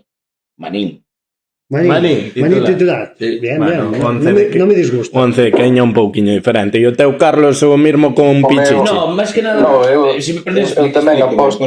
Dalle. Javi igual tamén vería o partido do Logroñés contra o Barça B. É un equipo dentro que cabe moi experimentado. O Javi Castellanos, o que non falamos nada do... Sí. Xente con moito bagaje en primeira división, segunda, John Arteneche, que todos o tuvimos no Comunio, un dianteiro Brujulilla, sub-23, que ten moi boa pinta, Escobar bueno. Entón, pois, un pouco tirado das verbas do periodista da Rioja, que il algo debía saber, non? Que decía que igual o entrenador do Logroñés optaba por reforzar máis o medio do campo. Entón, por ese lado, entendo que pode incluso o Arenteiro mudar outro para igualar a contenda, por ese lado. Pero ser. É un pálpito ahora que me veo así, que igual non acerto, un reloj trepado se acerta, pero podería ser. Duas veces no día, entón, pois, non o sei. Carlos, di aí rapidamente 11, ti. O meu 11 quizás sexa o máis diferente en tanto a preferencias personais. Portería Diego García, liña de 4 que coincido co maioría de vos, Tomás Berardochi no 3, Germán no 2, Polbueso e Vitra de centrais, doble pivote, aquí eu meto a Cruz Juncal en vez de a Alex Fernández, entón Adrián Cruz e Curro Rivelot, 3 diante, pola dereita Pibe, pola esquerda Chacón, de engancho Xenio de Malpica Manolo Romai, e arriba para o gol o dianteiro alicantino Juan Delgado Sirvente. Arriadas, Eu teño ganas de ver este 11, penso que é un pouco irreal porque hai xogadores, coido que Cruz ben medio tocado, lesionado, despois hai xente que virá sin entrenar ou sin ritmo, pero bueno, xa que me preguntastes, A proposta sería está 11 que feita. me gustaría. Xa para rematar, 11 de corazón e non de razón, me parece a min. Eu xa ligaría isto, creo que xa é bom momento para meterlle a porra directamente de cada un. Sí, eu xa sin trampa nin cartón. Antes de cadeas, decir que a semana pasada, que éramos 4, non estaba Carlos de Inglaterra, fallamos todos, Sí, nadie, sí, sí. Nadie apostou pola derrota do Club Deportivo Arenteiro, entón. Sí. Eu para esta semana 2-0. A min tamén. 3-0. Pero di rápido, goleadores. Goleadores. Miku e Tommy Berardochi. 3-0. Goles. 2 de Mico e un de Manín. Bueno, pois eu vou irme máis a algo máis que solemos ver, voume ao unocerismo. Polguas. No. Bueno, sería bo, aí non Tira ao centro. Vamos a tirar, gol de Paul West, unocerismo. Pois eu xuro que iba a dicir o mismo, 1-0 con gol de Central. Pero gol de Vitra. Gol de Vitra, veña. Pois menudo marrón. Quen tira os penaltis en los tales? Ven un Miku. Miku, seguro. seguro. Ese está Alice, esta me extrañaría 1-0 tampouco. gol de penalti no 90. Eu diría 2-1, para non repetir resultado, vou dicir 2-1 con gol de Miku e gol de Iván Ramos. Autorecha en propia. Ainda riesgo o gol visitante que será de Jordi Escobar, o bo. E bueno, Golazo de Escobar este fin de semana contra o filial do Barça. Sí. moi bo gol. Recomendo ver a que non o viu. Non o vira. Pois nada, eu creo que podemos pechar sección Sí. e xa damos paso a última parte deste maravilloso podcast que falaremos un pouco das novas fichaxes e da actualidade verde.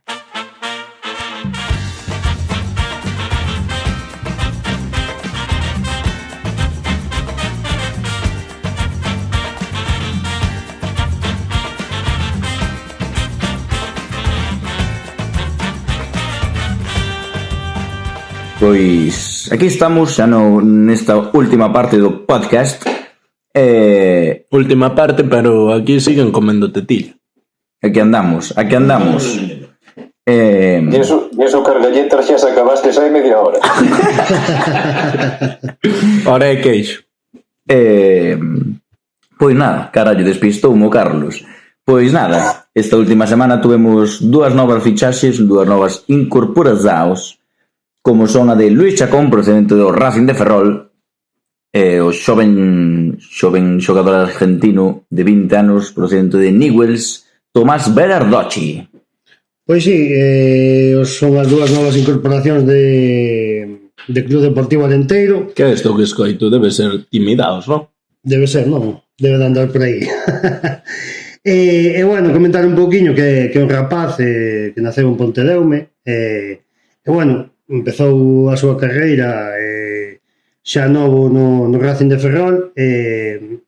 Destacar que os seus anos de juvenil, os dous primeiros anos en Liga Nacional, foron bastante productivos, e logo xa o último ano, que foi o mellor, quizáis un pouquiño de despunto un pouquiño máis, no que meteu 9 goles no xuvenil de División de Honor, unha cifra bastante interesante para un xogador que se desenvolve tanto na media punta, na banda esquerda, en 3/4 de campo.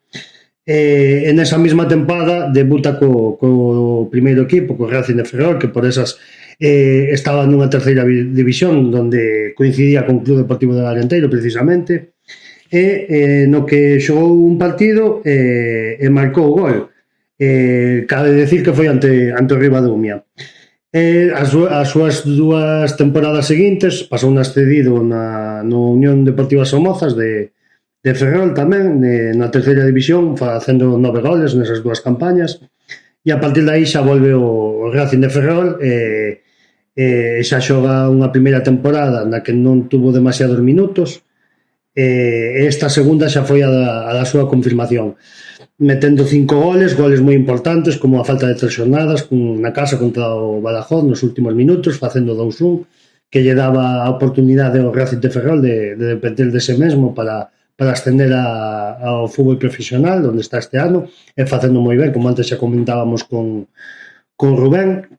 E, bueno, pois cabe de decir, pola miña parte, que un fichaje máis que interesante, un xogador que che vai aportar o último pase, que che vai aportar o gol, un xogador distinto que eu penso que ten que vir aquí a rompela.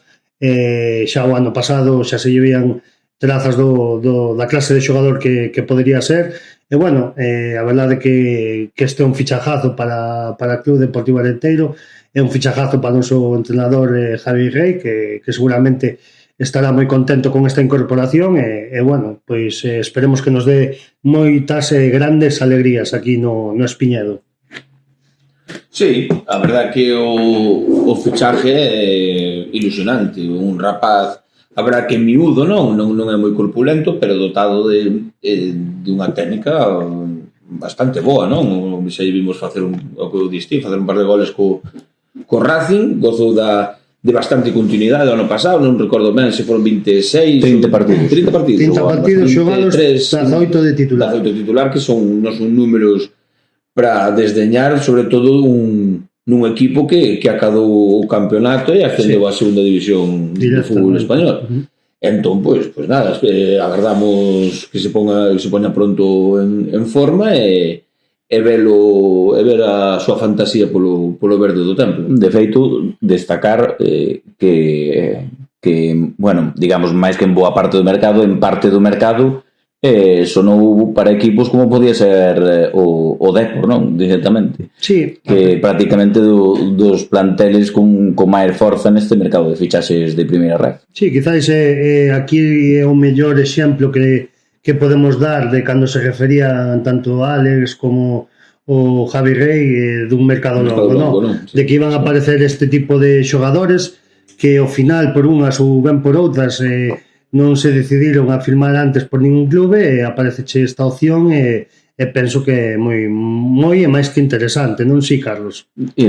Penso que iba a dicir exactamente o mismo, o exemplo claro de mercado longo, da filosofía coa que Alex e a dirección deportiva afrontou este mercado de fichaxes para mantelo, como solemos decir por aquí, cortita e al pie. Pareceme un avión de xogador e confío en que arrompa coa elástica do Clube Deportivo Arenteiro. E xa antes de dar paso ao fichaxe de Tomás tamén pois comentar que cando se anunciou o fichaxe de Luís Chacón polo Arenteiro moita e gran parte da afición do Racing de Ferrol pois digamos que chorou a súa perda, non? Que o querían pois precisamente para o plantel de segunda división e pensaban que podía ser unha peza importante tamén nese equipo. Entonces eu creo que son datos que din un pouco da magnitude do fichaxe, non? Sí, en resumidas contas estamos ante un potencial de xogador moi grande que pode dar perfectamente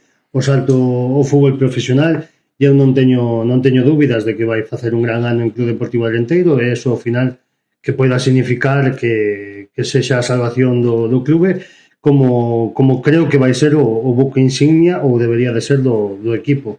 E que pasou o venres a noitiña no Carballiño? Saltou a bomba? Saltou a bomba, non? Do fichaje esperado, o ansiado lateral esquerdo, en este caso... El Mesías. Exacto, que ven para salvarnos, non? Eso mismo. Carliños. Venido de Rosario, non? Vido de Rosario, dun pequeno pueblo, ao parecer, nada, un rapaz que xoga no lateral esquerdo que se chama Tomás Berardocci, gustalle que lle chamen Tommy, bueno, non temos moita información dele, eu non me vin máis que un vídeo que hai pola red de 6-7 minutos onde se pode ver que é un xogador bastante potente físicamente, que ten recorrido, parece que ten boa perna esquerda e que agardemos que veña aquí para deixar ver o seu nome por Europa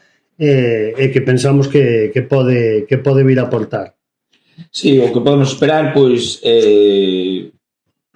bueno, ou polo menos nos gustaría un rendemento inmediato, non? Ao final estamos bastante orfos nesa posición, ven a cubrir a posición de lateral esquerdo e bueno, pues o mismo que temos moi poucas referencias, algúns vídeos de highlights que hai pola rede, algúns TikToks da escola de Newells, de entrevistas personais de xa fai uns meses realmente non moito máis que engadir, porque realmente non temos información.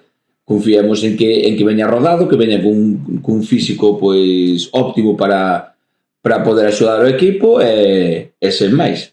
Bueno, antes de que acabades de falades vos do fichaje, só debo decir que fora do campo veselle comprometido, chegou aquí novo, país novo, o sábado xa estuvo vendo coa afición do Clube Deportivo Arenteiro ese partido en Tarragona, nun dos locales de hostelería do pueblo. A verdade que moi metido desde o inicio que agardemos que se sinta como na casa. Bancamos. Sí, eu... Nada, ao final o pouco que podo decir é parecido a vos, só vou añadir que é unha fichaxe que me sorprende moito. Gustaríame chegar a saber como se decidiu fichar a Tomás. Quen falou de Tomás? Non te cabe... Como chegou Tomás? Messi tal vez. Ao final aquí ao mellor dá pa película. Bueno, xa o averiguaremos, seguro. Sí, recordar que o club de procedencia, a canteira de procedencia de Tommy, pasaron xogadores como pode ser, pois, Messi ou Diego Armando Maradona. Bueno, pero todos quedarán en nada con Tommy. Bueno, nada, ao fin e ao cabo só vou recalcar o que dixo Caíña porque me parece máis que correcto, como tampouco temos moito sobre o que opinar. O que queremos, bueno, para min a verdade sería unha sorpresa pola fichaxe e todo, pero ao final o que queremos é ese rendemento inmediato e o domingo gol. Esperamos verlo domingo. Bueno, a priori, se dá 3 ou 4 asistencias tampouco estaba mal. Sí. Dame as túas sensacións, Carlos. Quero saber, teño moito interés nas túas sensacións sobre este fichaxe. A priori estou moi contento coa fichaxe do xogador leproso. Non digo que teña lepra, sino que é como se lle coñece a Newell's en territorio argentino. E nada, ojalá dé un rendimento inmediato. Penso que é unha fichaje que tiña que facerse, si ou si, outra vez recurrindo ao cliché, polo civil ou polo criminal. Penso que lle dá un toque exótico ao equipo. A min non me preocupa tanto como o porqué desta fichaxe, mentres cumpla, mentres se involucre e mentres dé o 150% no terreo de xogo, que polas poucas referencias que temos, hai un par de fotiños en Instagram, parece que entra forte, que non ten medo, que vai con determinación, eso é o que queremos para Tomás e desearlle a mellor das sortes. Se simplificamos, podemos, volvendo aquí a frases que nos gustan moito, podemos decir que ti o que queres e esperas é que haxa unha inmediata fusión de Tomás co equipo. Efectivamente, non o podería describir mellor. Pois, falando un pouco da fusión, que mellor que dar paso un pouco pois a actualidade do equipo, non? Que podemos destacar nesta última semana dende o anterior podcast? Bueno, penso que podemos poñer un pouquiño de música, un medio minutiño, e comentamos o que temos que comentar agora. Pois veña, dalle o play co produtor.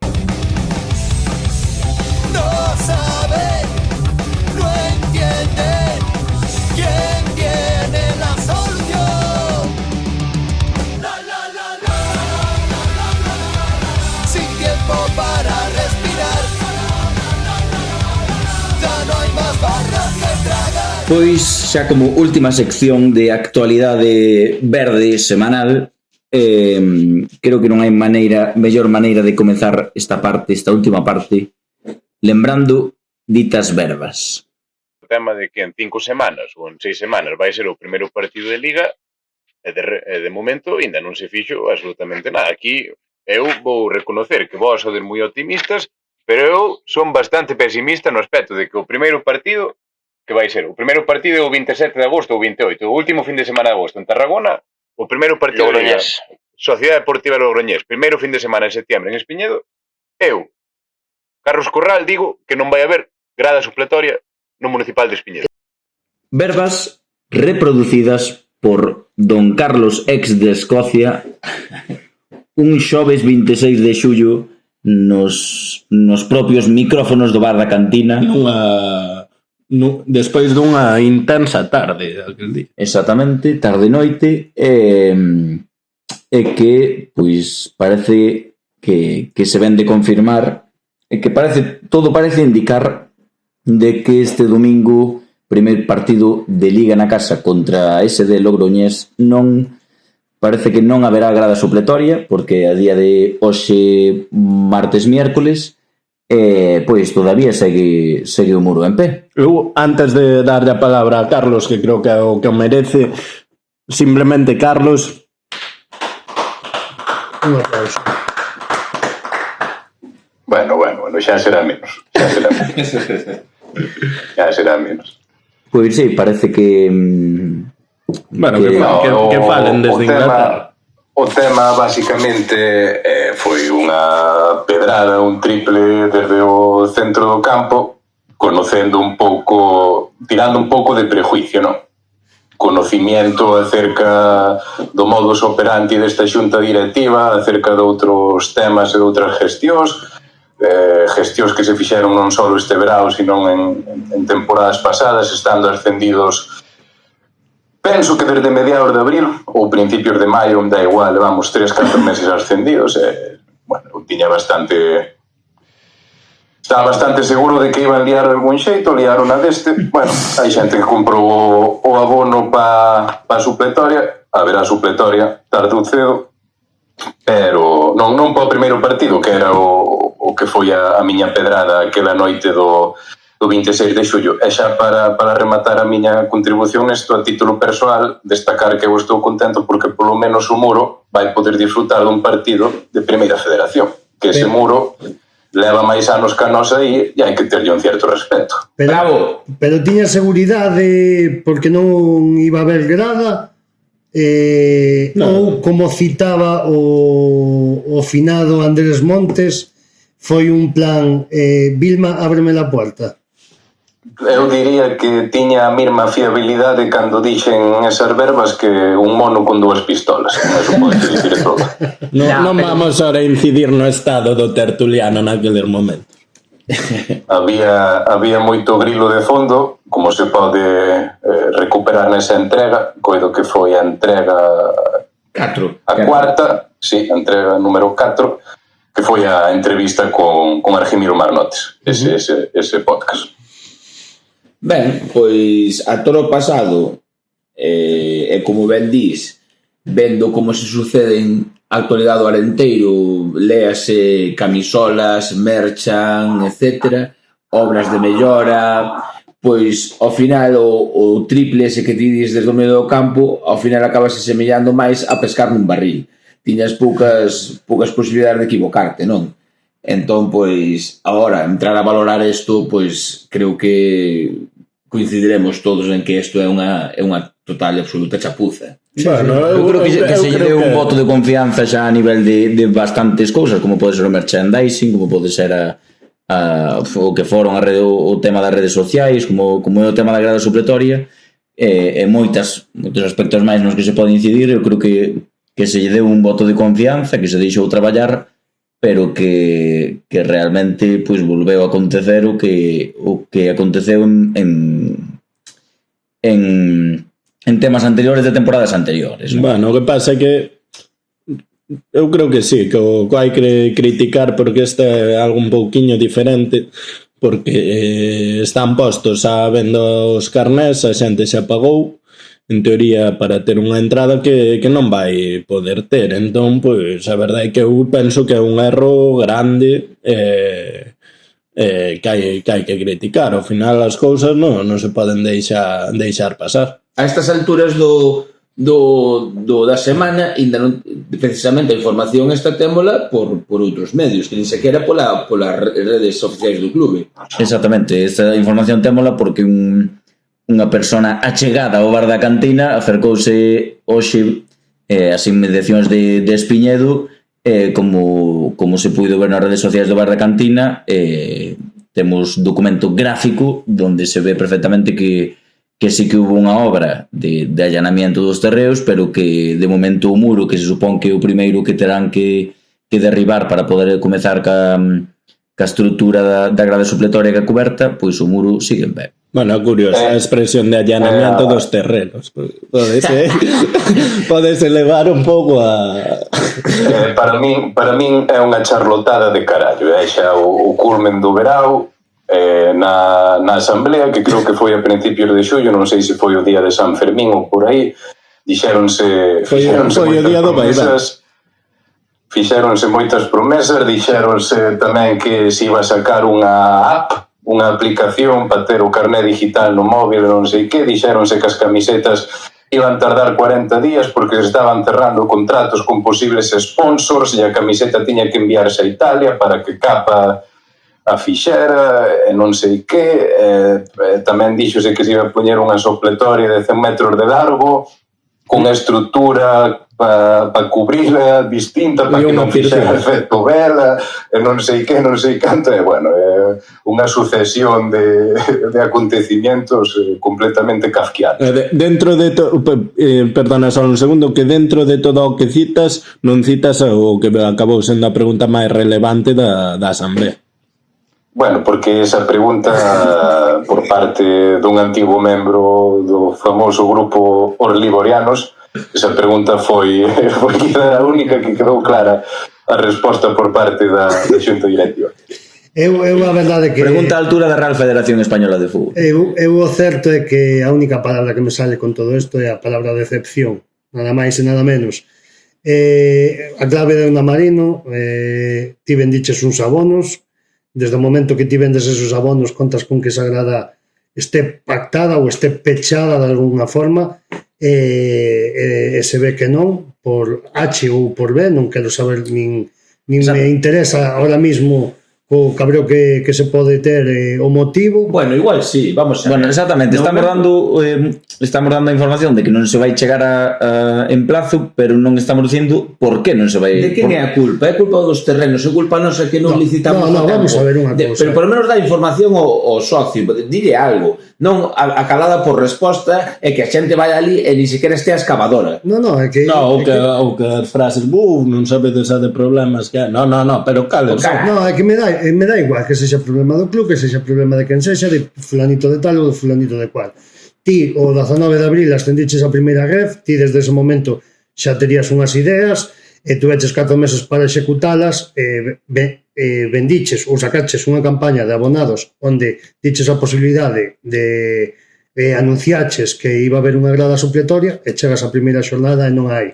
Entonces, pola miña parte, eu só entendo esa palabra, a de decepción. A verdade é que non quero decir nada máis porque estou moi dale calor. No, é que estou moi cante con este tema. Pero bueno, eso, o motivo tamén é importante. Eu non digo que no caso de que a culpa non sea do clube, que sinalen un particular en concreto. Eu non digo que vayan por aí dicir non, tal. Eu digo que pues, home, non sei se vía prensa ou vía incluso este podcast, invitamos a calquera da directiva se quere dar explicación sobre este tema en concreto que se preste ou que se pone en contacto con nós para explicarse, porque a verdad que é unha chanfonada. Sí, é que non ten... Porque constanos que tampouco, o sea, que non chegan a tempo, non porque non lle dé tempo a facer a obra, senón porque ahora mesmo, polo que nos consta agora, a obra nos últimos días está totalmente paralizada, non? Sí. Eu só quero facer unha pregunta xa para rematar co tema, que isto estámoslo grabando a martes, publicarase un mércores seguramente, martes noite. Que probabilidade remota hai en porcentaxe, se podedes dar, de que chegue o domingo e resulta que hai grado? Hombre, sería unha obra civil de unhas dimensións faraónicas. Sería ter que ali que operarios... Ou sería maior desinformación que debo bar da cantina. No, pero digo... Vamos a ver, no. Si de repente... Si pasa eso, pechamos o pozo. Sí. Eu digo 0%, pero que se hai, eu non subiría. Eso é que non lle dá tempo nin a fraguar o cemento. Vamos, non sei que estilo, supoño que non será o mesmo tipo de estrutura que non digo en dimensión, sino a estrutura. Son metálicas de atornillar. No, pero digo que non será o mesmo tipo de estrutura que ou será que se puxo po Atlético. Sí, moi parecido. A do Atlético que tardou en montar 2 días, tampouco. Ese tipo de estruturas tardanse moi pouco, porque ao fin e ao cabo son estruturas... Tardouse 2 días a mitade, mas outros 2 ou outra mitade son 4 días e xa nos poñemos no domingo. Bueno, ou depende dos operarios. Aí non ten trazas de que vaya a entrar ninguén, ou seja que... Bueno, me refiero, claro, que dadeslle un 0%. Nin eso. Vale, Eu sí. vale. Bueno, eu doulle un chance, pero... No, porcentaje, chance ni... É un 5% de posibilidad. Vale. Eu voulle dar un 10. Ojo aí. Despois, xa, ao mellor quedo meu solo grabando podcast. Volveu optimista este home de terras catalanas. No, porque me parece tan lamentable que Que é difícil de creer, é certo. É difícil de creer. Entón vou decir, hostia, bueno...